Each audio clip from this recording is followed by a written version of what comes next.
Alors, vous prétendez que votre nouvelle start-up va défendre le peuple et la démocratie.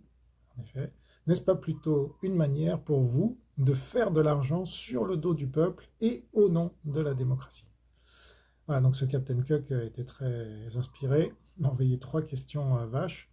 Mais c'est intéressant parce que voilà, je pense que c'est pour ça que je me plie moi-même à cet exercice.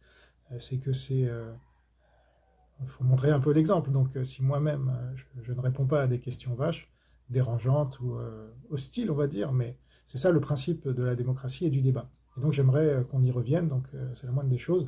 Alors, pour répondre à la question, justement, oui, je prétends que Question R a pour objectif de défendre le peuple et la démocratie. En effet, on va s'en rendre compte dès le lancement. J'enregistre cette vidéo un peu avant le lancement, parce que c'est une question qui a été posée par un bêta-testeur. Alors, n'est-ce pas plutôt une manière pour vous de faire de l'argent sur le dos du peuple et au nom de la démocratie? Oui, je pense que cette critique va revenir, donc c'est pas étonnant de la trouver là, parmi les premières questions qui me sont posées, et je vais la voir parmi ceux qui me critiqueront parce que ils veulent me critiquer, voilà, donc tous les prétextes sont bons. Et puis des gens un peu plus sincères et qui se diront, bah tiens, Jean-Robin, il a trouvé une nouvelle manière de, pour ceux qui me connaissent, il a trouvé une nouvelle manière de se faire de l'argent. Et pour ceux qui ne me connaissent pas, ils vont, parce qu'en France, l'entrepreneuriat est assez mal vu. On a encore vu Jacques Attali qui a diabolisé l'entrepreneur, etc. Le gars qui veut se faire de l'argent à tout prix, qui ne doit pas être pris comme un modèle, etc. Je pense que c'est bien triste. Et voilà, Jacques Attali est un socialo-communiste bien connu, donc c'est pas étonnant. Mais donc, non, moi je pense qu'il y a besoin de questions R dans ce pays, il y a besoin de plus de démocratie, plus de questionnement de l'élite au sens large, c'est-à-dire les politiques et les non-politiques, les gens qui ont du pouvoir, de l'influence. Je pense que le peuple a été largement laissé de côté ces dernières années, pour ne pas dire décennies, et c'est une manière de réinfuser plus de peuple dans les médias, dans l'élite et l'influencer, créer un rapport de force, mais légal et parfaitement légitime. Hein. En démocratie, normalement, je vous rappelle que les gens qui dirigent sont censés rendre des comptes. Et au bon sens du terme, c'est-à-dire il doit y avoir un contrôle citoyen, et ça, je me bats pour ça depuis longtemps. Donc, alors l'argent, voilà, la question de l'argent, bah, s'il faut que les citoyens payent un peu, parce que là on parle de sommes, quelques centimes, vous voyez, à quelques euros, pour que leurs questions soient posées à des personnalités, eh bien c'est mieux que rien. Voilà. Et donc ceux qui critiquent ça, grand bien leur face. Mais a priori, moi j'ai pas trouvé de meilleure manière, parce que la situation autrement, c'est la situation actuelle. Et donc la situation actuelle, on la connaît, et c'est bien le problème qui se pose et auquel on veut répondre, c'est-à-dire que vous pouvez poser toutes les questions que vous voulez aux personnalités dans les réseaux sociaux, ils ne vous répondront pas, à moins que vous soyez quelqu'un de très important, et encore. Et puis bah, les médias, ils posent les questions qu'ils veulent. Hein, s'ils ont décidé qu'il y a certaines questions qui leur viennent à eux ou qui viennent du peuple, peu importe, s'ils ont décidé qu'ils pouvaient les poser aux personnalités qu'ils ont en face, bah, ils les posent, si ça correspond à leurs intérêts. Hein.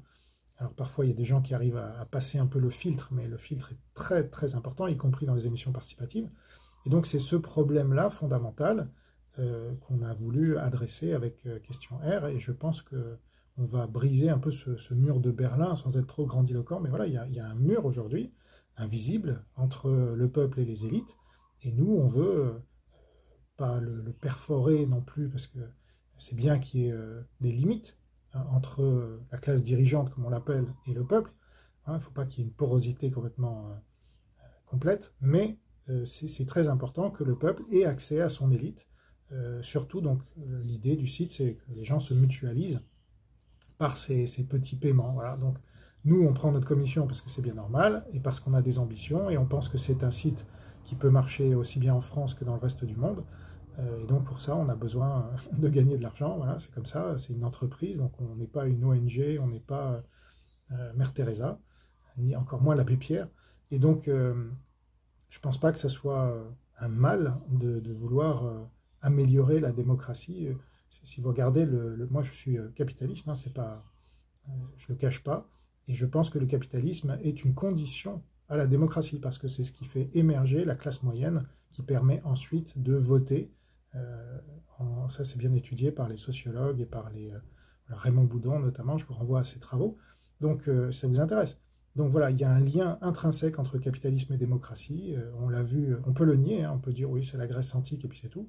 Mais ça, c'était une forme très basique de la démocratie. Il y avait encore des esclaves, il fallait payer, il fallait être très riche pour pouvoir voter. Voilà. Donc c'est plus le cas aujourd'hui. Donc nous, il ne faut pas être très riche pour pouvoir poser des questions. Ça commence à 1 centime. Hein, donc, alors certes, il faut acheter un forfait à 10 euros. Bon. Puis après, vous pouvez booster 1000 questions ou en poser 10. Donc ça me paraît très accessible et si vous avez mieux, faites-le. Voilà. Moi, c'est ce que je dis toujours aux gens qui critiquent. Ben, oui, très bien. Alors, il y a des critiques constructives, puis il y a des critiques qui sont uniquement faites pour rabaisser, mépriser. Vous avez le droit, mais nous, on va continuer et ceux qui y croient, y participeront. Voilà. Ceux qui n'y croient pas, ben, regarderont cela, critiqueront s'ils le veulent. Mais nous, on va avancer avec les avantages de ce système et quelques inconvénients qu'on va essayer de limiter au maximum, évidemment, et toujours en respectant la loi. Quant à l'argent, bah, s'il vient, tant mieux, et on essaiera de le réinvestir pour proposer un site toujours meilleur qui réponde toujours aux besoins de nos clients. Voilà, parce que c'est ça le but d'une entreprise, hein, je vous rappelle. Donc nous, nos clients, ce sont les gens d'une démocratie qui veulent faire avancer la démocratie, la transparence, la responsabilisation et que les élites rendent des comptes. Voilà, j'aime bien cette expression parce que elles sont au pouvoir et donc les votes, c'est une fois tous les 5 ans, 3 ans, 8 ans, ça dépend des cas, ou 6 ans pour les maires. Et donc là, il y a les municipales qui arrivent, donc c'est pas souvent. Et donc, il faut d'autres moyens de démocratie un peu plus directs. Voilà, et c'est ce qu'on a voulu créer avec ce site. Et on va voir si les gens nous suivent ou s'ils ne nous suivent pas. Après, nous, on propose et les gens disposent. Voilà, c'est ça le marché, je trouve ça sain. Voilà, donc l'argent, faut pas diaboliser l'argent. C'est aussi une manière de mesurer le succès d'une entreprise, quelle qu'elle soit. Et c'est dans ce sens que moi, je répondrai à cette question. Si on devient riche grâce à ça, bah, gloire à Dieu. Parce que moi, c'est grâce à Dieu si j'arrive à faire tout ça. Et si ça ne réussit pas, eh ben, tant pis, voilà, on aura essayé. Mais moi, j'y crois dur comme fer, évidemment, et j'espère que vous êtes nombreux à y croire aussi, parce qu'on peut aller très loin et on peut vraiment passer une nouvelle étape, créer une nouvelle démocratie, comme on n'en a jamais vu dans l'histoire de l'humanité. Voilà, et c'est ça, normalement, Internet, c'est ce média interactif. C'est ce que Stefano Rodotà avait appelé la démocratie continue, et que j'avais lu déjà il y a 25 ans, et j'avais trouvé ce concept génial, mais je ne l'ai jamais vu vraiment en pratique.